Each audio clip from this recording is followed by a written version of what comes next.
Hi there. My name is Lucas Weiss, and I am the host of the Weesesports Quarantine Chronicles. For today's episode, I'm joined by Jon Wertheim. Jon is a senior writer at Sports Illustrated, a 60 Minutes correspondent, and a contributor to Tennis Channel. In this episode, I chat with Jon about the potential return to tennis, his journey into sports journalism, his approach covering tennis, as well as his advice for young journalists about how to be better interviewers. The Weesports Quarantine Chronicles is available on YouTube, Apple Podcasts, and Spotify. So make sure to like, rate, watch, and subscribe to all three of those channels. This is episode 31 of the Weesports Quarantine Chronicles. All right, on today's episode of the Weesports Quarantine Chronicles, I am joined by Jon Wertheim. He is a senior writer at Sports Illustrated and interviewer on 60 Minutes. He's also a contributor on Tennis Channel. Jon, thank you so much for joining me on the Weesports Quarantine Chronicles. How are you? Good to be here, and I love the name of your show. Quarantine Chronicles is in more ways than one. It's where we all are for the last 90 days. Good to be here. No, I mean, no doubt. And hopefully when we're out of quarantine, I'll drop the quarantine and just Weesports Chronicles. That'll be the signal that society is somewhat back to all clear. But listen, I want to get started with some tennis talk with you because I know that, look, I mean, the NBA, when we're recording this today, just, announced that, its plans to return NHL. And, look, I mean, the tennis summer is still a little bit to be determined. But what would you say is the one detail, the most important detail that needs to be hashed out in order to get tennis tournaments like the U.S. Open and the French Open up and running? Oh man, I mean, I don't know if there's one detail. I mean, I guess government approval would be first on my list. I mean, there've been countless meetings and conference calls and preliminary plans about the U.S. Open in particular, which as we speak on June 4th, if I'm allowed to timestamp, is still a going concern. But unless this has the approval and the blessings of local and state government, it's probably not going to happen. So I think, tied to that government approval is obviously health and safety. But I think it's very easy to plan, and what would an event without fans look like, and what would, bubbles and membranes and no hospitality. But if local government says we're not comfortable with this, it's a moot point. So I would say that's your first agenda item right there. And how has your job, Jon, changed throughout all this? Because I know that, we started the year and, we had the Australian Open, and then, we're gearing up for Indian Wells, but then that gets canceled. And we've sort of just been in these months of trying as sports journalists to produce content without live tennis. Yeah, I mean, in some ways, radically different. You're at the Australian Open, and it never occurs to you that the next major will perhaps not be until the 2021 Australian Open. I was in Japan in February, and you sort of vaguely heard people seem to be wearing masks in Asia at a higher rate than normal, but you never would have thought that a few weeks later we'd all be quarantined on lockdown. In some ways, things have not changed all that much at all. You're still finding stories and you're still doing podcasts, and I haven't been on a plane since February, which is that's about a 20-year high. I have not been going to an office. You look to be in a place of residence. I am in a place of residence. I mean, in some ways it's radically different, and in some ways, you go to work, you tell stories, and like you say, you provide content, and it's not about live games anymore and live tennis matches, but there's still stories to tell. So it's been very strange. I mean, especially I think somebody said sort of the world is getting a glimpse of what the writer's life looks like. You wake up, you go downstairs, you try and motivate yourself to do some writing. You take a break. I mean, in some ways, I think writers are probably singularly well suited to this strange time. But yeah, I mean, when I was leaving the Australian Open, if you said I wouldn't be going to another tennis match for the foreseeable future, I would say that's impossible. What could possibly account for that? So it's been a strange time for us all.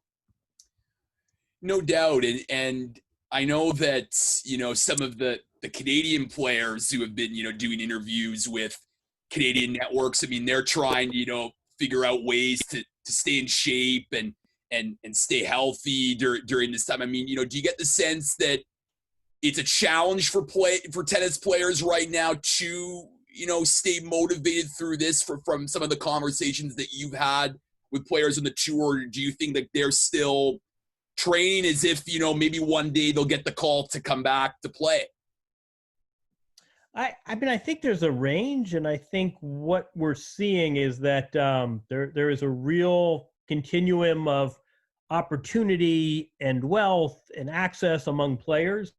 And I think what makes it hard for a lot of athletes, you mentioned the NBA, and at least they know, look, those 22 teams or whatever, is it 20? 22. 22 teams are, July 31st, here's where you've got to be.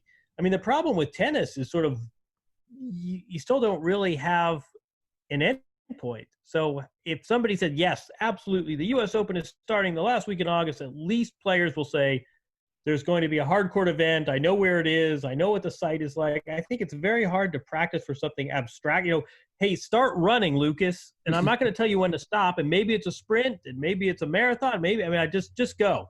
I think it's very hard for athletes to motivate when they don't know exactly what they're training for. I think what we're seeing, you mentioned Canadian players. I spoke a few weeks ago to Vacek Pospisil, he was in Vancouver. He's living in apartment in downtown Vancouver. He's doing push-ups and sit-ups. That's very different from the players who have the good fortune of having a home gym, or Nadal has an academy where he can train. So I think, and I mean, ironically, Nadal is a guy who's been very outspoken about how hard a time he's had motivating. Mm-hmm. So I think the players, I think there's a huge mental, psychological, spiritual, emotional. I think there's a large non-physical component to this too. Yeah, you can stay in shape and you can still run your laps and make sure you haven't put on weight. But if you define yourself as a competitor and suddenly there is no competition, and if you are depending on this income to pay your bills and suddenly there's no prize money, and if you're used to certain rhythms and suddenly there's no obvious reason to wake up in the morning. I think one story where we might be overlooking is the mental toll all this is taking on athletes. No, you hit the nail on the head there. I think the mental toll is a story that just isn't talked about enough. Obviously, the virus and, the contingency plans and that's talked about a lot, but there's just not, there hasn't been a lot of those stories yet to be written of just about, okay, you talk about that uncertainty, right? And I think that's just for anyone in society right now, sure. Whether you're an athlete, whether you're a small business looking to reopen, there's just a lot of uncertainty about, what's going to happen because we've never really lived through something like this before. Yeah, I think, too, you're talking about a profession where the shelf lives of careers are very small. And if business A doesn't work, you could transition to business B. If your God-given gift is hitting a tennis ball and there's no place to play tennis, you don't say, I'm going to be a golfer tomorrow. I think it's really, I think, been this prism to refract the strange existence of an athlete, where it's a very short shelf life and your careers peak early. And if there are not playing opportunities, if you work for a newspaper and you're furloughed, it sucks. But you think about it, well, maybe I'll write a book proposal. If you are a world-class tennis player and there's no tennis, I'm not sure where you turn. So yeah, it's I think it's really kind of laid bare the athlete's soul to over dramatize. I think it's given real insight into the strange existence of being an elite athlete. Shifting gears and speaking about careers, I want to talk about your career as a journalist and in doing research for this podcast. I see that, you went to Yale for undergrad, you got your law degree at UPenn, and a lot of my guests, they go down, the journalism school route before getting into the industry. But what about those two experiences and the skills that you learned in getting those two degrees helped you become a better journalist? Oh man. I mean, I wish I could say that was the intent. I wish I could say there'd been a systematic plan. It was anything but. I mean, my origin story in media is basically I worked in a law firm and I realized very quickly I was not cut out to do that for the next 40 years. So it was on to plan B. And no, I mean, I think it's actually, I think it's one really nice thing about journalism that in media, that some people go to J school, some people go to journalism school, some people, and God, they want to be Woodward and Bernstein when they're 10 years old, and that's the plan. And other people, you know, I've had colleagues that have been in the military. There are former athletes that have transitioned to sports media. There are people who, you know, just for whatever reason, they sort of backed into this. And I think it actually speaks really well of media that they accommodate all these backgrounds. You know, if you don't go to law school, you're not a lawyer. Mm-hmm. I mean, I think these lack of barriers to entry really enrich the profession. No, I mean, I loved law school, and it teaches you to think differently, and it teaches you to reason differently, and take a big fact pattern and synthesize it into a couple of sort of made point arguments. I mean, I think it was actually really good training. I mean, me personally, I just wasn't cut out for being a lawyer, so it was sort of this was very much a plan B. I don't know if that answered the question. No, it does, because it actually resonates with me a little bit, because I was, you know, in undergrad looking, you know, at doing, you know, science as my initial, you know, job of trade, and then getting out of school, you get a job and you're like, you know, maybe this isn't for me. And I made, you know, the conscious choice, you know, and I'm still pretty young to make the conscious choice of, okay, like, here's the chance to do a career change into something that you really love and that you're passionate about. And look, it didn't come with, you know, stress. Like, it's sort of like, you know, am I making the right decision? It's sort of a gamble, but I believe that it is the right choice because you're doing important work and you love what you're doing. Yeah, exactly. And I mean, again, I don't think journalists work harder than other professions necessarily, but it just you spend so. I tell my kids this. You know, you spend so much time working at a job. You kind of. I mean, not being passionate about what you do strikes me as just misery. Just because it's the sheer amount of time it takes up in your life. So no, good. Glad you made the move. No, yeah, likewise. And I just wanted to maybe get into, so you go from the law firm, how do you then end up at Sports Illustrated? Kind of a fluke. The summer after my first year, I worked at this law firm and sort of said, you know what, no judgments, but not for me. In the second summer, I was Sports Illustrated had an internship program, and it was after O.J. Simpson and Mike Tyson, and I think they realized the intersection of sports and social issues in the law was going to be increasingly busy, and they didn't really have anyone on staff, at least not in New York, with that kind of a background. So I think my title was like summer legal intern. And this was the late 90s. This was a much different era in media and media finance and budgets. And they basically, I mean, they more or less said, listen, we'll pay for your last year of law school if you come work here when you're done. So my last year of law school, I was basically on Sports Illustrated's dime. And then I took the bar and started at Sports Illustrated the next Monday, and have, you know, kind of been there ever since.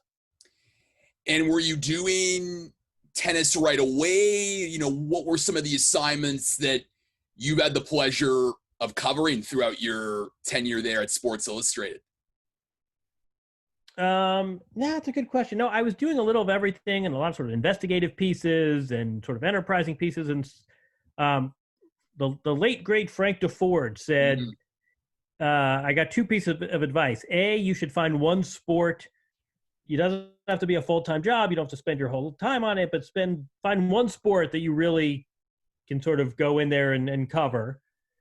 And if you have any interest in tennis, it's a great sport. Everybody's crazy. You get to travel the world and it gets very small very fast. And I always liked tennis. I played tennis. I worked for the ATP had that New Haven event. I worked for in the early 90s. And so I took Frank's advice. I said, listen, I'll raise my hand whenever there's tennis. And he was absolutely right. I mean, it's a great, I recognize it's not the NFL. I don't have the voice I would have if I covered the Super Bowl. It's not the most popular sport, but it's great journalistically. It's fun to cover. There are a million stories. The people are all colorful.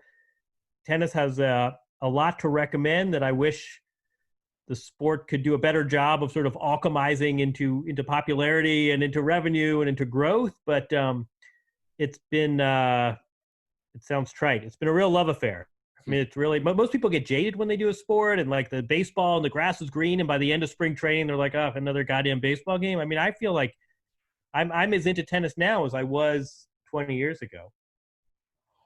Well, you definitely make a great point, and I've had the chance to cover the Rogers Cup here in Toronto and Montreal, and tennis tournaments are exciting, and you do get to travel the world, and you're right about those colorful personalities, and I feel like it's a little bit different than, let's say, a baseball team, an NFL team, where you're dealing with teams and players, coaches, and certainly baseball. It's such a long season, whereas while tennis is a long calendar year, you do get those, fortnights at the Grand Slams and those 1 week tournaments. So there's definitely a variety of the stories that are available to you.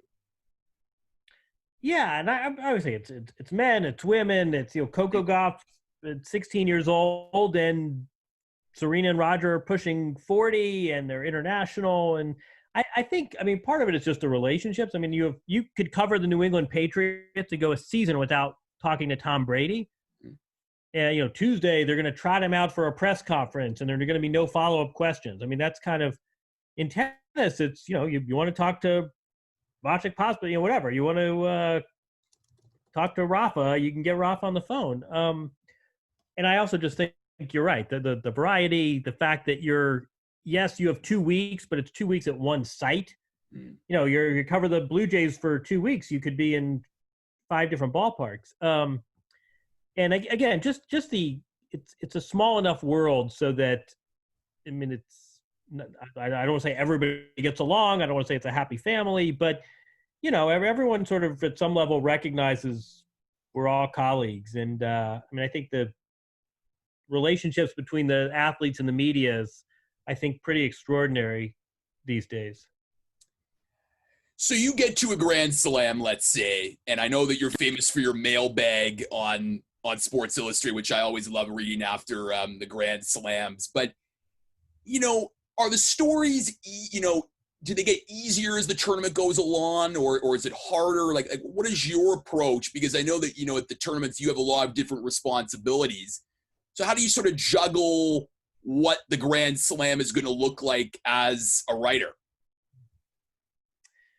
It's a great question. And I do more TV at the majors now than anything else, which complicates things. But these tournaments have this crazy rhythm where the first few days are absolute chaos and you just can't keep track. Sometimes you have these reporters who walk in and they say, Lucas, you must be pleased with this victory. And then you say, actually, I lost. And everyone giggles at what a moron you are. And I'm thinking, like, you are running all over the place. There are dozens and dozens of matches and crazy things. You can't process it all. And then the first few days are also where, the boyfriend breaks up with the girlfriend and the crazy dad does this, and someone tweeted something and the player tried to, kiss the courtside interviewer. That actually happened, by the way. And you can't keep up with all the news. And by the middle weekend, things tend to thin out. And then by that second Monday or Tuesday, you're sort of the boiling water has been put on a slow simmer. And then it's, okay, we've had our fun, we've had our gossip, we've had the teenager broke through and the crazy match and then it's sort of whatever the cliche is, the wheat separated from then it's sort of the adults take over for the last 5 or 6 days, and the rhythms slow down and the matches are few and far between, and it's usually on the men's side anyway, it's usually sort of the reliable top players. It's almost it's two very different weeks, but it's almost like two different sporting events. One of them absolute chaos, and the other is a lot more substantive. And I know as, a young person like myself growing up watching tennis, I know I've been, and we all have been following the sport pretty blessed, with the big three in men's tennis in Novak Djokovic, Roger Federer, Rafa Nadal, and then, of course, the Williams sisters and Serena's dominance on the women's side. I know that you said earlier about how, it doesn't get old for you, covering, tennis from, when you first covered it to now. How do you still keep those storylines fresh? Because I know like there are some tennis fans that are like, while they're passionate and love to see greatness, they may want to see some, newer blood. So I'm just curious how you still make sure that the stories of the dominance of those players still, ring true. Yeah, I mean, I get that too, especially from mainstream sport. Oh, Serena wins everything. I wish there were time for a new player. And you want to say, well, first of all, the fact she wins everything is relevant in itself. Also, I would say Serena Williams in 2020 is very different than Serena Williams in 2012. And also, all of these events and all these results are different stories. So if, Nadal had won the Australian Open, tennis looks very different. And you have this major chase. And right now, I mean, you know the score as I do, or whatever it is, 20 to 19 to 17. And it's all, no matter what happens, if Djokovic edges closer, if Federer wins, sort of however the plot breaks, it's a story. If Dominic Thiem breaks through and we don't have a big three for the first time in 4 years, that's a story. I mean, to me, it's very easy to say, yeah, I'm sick of Roger Federer, I'm sick of Nadal, but the Nadal-Federer story today is very different than what it was at the 2017 Australian Open and what it was 5 years before that. I mean, the people are the same, but the plots are different. The phases of their lives are different. All, the big three they're all married. They have 6 kids between. I mean, it's enough plot thickens this so that even if the characters in your novel are the same, they're changing enough, so you ought to have enough to write about. And you mentioned about the characters. I know that you wrote about that famous Roger Federer, Rafa Nadal Wimbledon in Strokes of Genius. And I know, again, the characters have changed, but do you think that, even well past their retirement, people will still talk about that signature match as being one of the greatest of all time? Yeah, I full disclosure, I have a vested interest in that remaining the case. Yeah, I absolutely do, and I think it's 1 versus 2, and it was the 3rd straight year they played in the final, and it's Wimbledon. It's the last match before there's a room. I mean, there's so many elements to that I think you could lean to. I mean, I think an interesting question though is in something, I don't have an answer, but I think players' involvement in the sport after their retirement goes a long way towards legacy. I mean, I think to the casual fan, if you said John McEnroe won fewer majors than Pete Sampras, people would be surprised to hear that. Well, why is that? Well, John McEnroe is still a relevant figure in 2020, and I see him on commercials and he does commentary.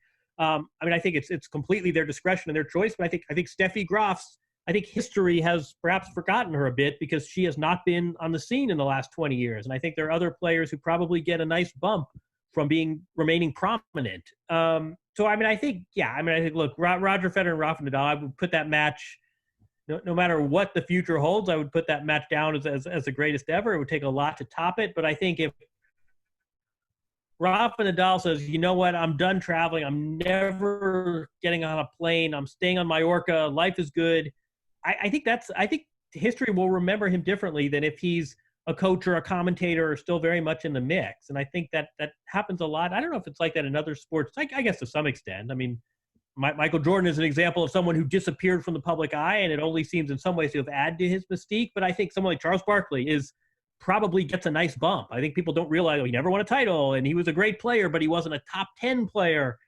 But we get a lot of Charles Barkley, and I wonder if that doesn't enhance his his status, especially in the eyes of people who've never seen him play. I mean, would the average tennis fan know that? You pick a name, Lendl and Agassi. Andre Agassi won more majors than John McEnroe. Would people know that? I don't. I think John McEnroe's, and again, God bless him. This isn't a critique, but I think John McEnroe's tennis legacy has benefited from his prominence in retirement. How's that? No, that's great. I mean, you could debate forever in terms of, legacies and, number of Grand Slams. But yeah, I mean, I still think that in terms of looking at Federer and Nadal's rivalry, like that match will certainly rank near the top. Jon, in addition to your tennis coverage, you also do interviews on 60 Minutes. And I know that a lot of my listeners are young journalists and writers who, are just learning the process of how to interview. And I'm just sort of curious if you have a piece of advice in your mind, in order to be a better interviewer in the journalism world. That's a great question. I mean, part of it is just, interviewing someone for TV where you need to have a bit of a rapport and exchange is different from a podcast where sometimes, you sometimes just tee it up and let the person go. I mean, it's interviewing is so much tougher than people think it is. And it's very challenging sometimes. Other times it feels natural. I mean, I guess one thing I would say that I still need to work on is sometimes the less I'm involved. I think the temptation when you have any interaction is to have, you want the person to respect you. You want to show you've done your homework. You want the audience to know that you know something about behavioral economics or criminal justice or whatever. Or you kind of want to, you're not bragging, but you want to sort of establish yourself. I think sometimes the best interviews I've had are just ask the question, get out of the way. And it's very tempting to want to show that you really know this material and you're not just winging it. But sometimes the shortest, simplest questions and the most listening end up with the best interviews.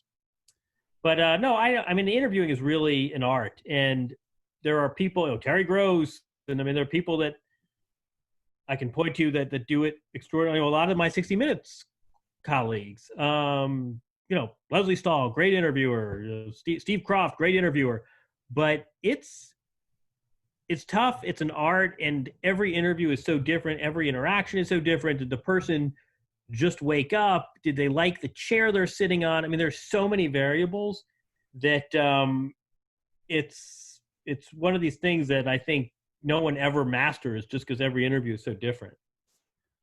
Yeah, you mentioned two things that really resonate. I think interview for TV, very different from interview for print, different from interview for podcast. And I think for TV, it's tricky because, you have time constraints and, you're also, cameras are on you, right? So that adds a whole new element. But I also think for young journalists and writers, getting reps is important. And, the more you do interviews, the more you have a chance to critique your style, and which then could lead to improvement down the road. But it is tough because, again, like every interview is different. Some interviews, people give long answers.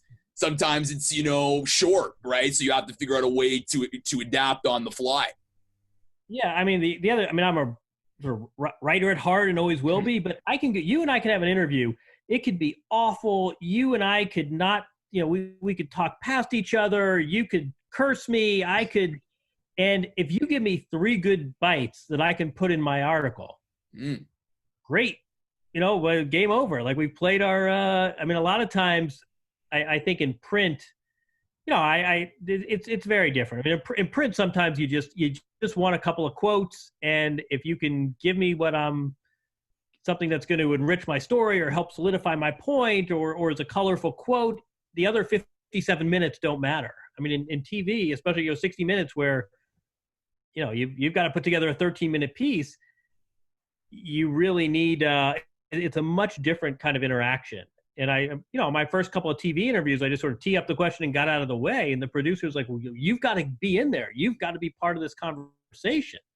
That's very different from getting, I don't know, I'm picking out a name, getting Messiah Ujiri, start talking. And if 98% of what he says isn't useful to me, but he gives me 2 good bites, we all go home happy. That doesn't happen in TV.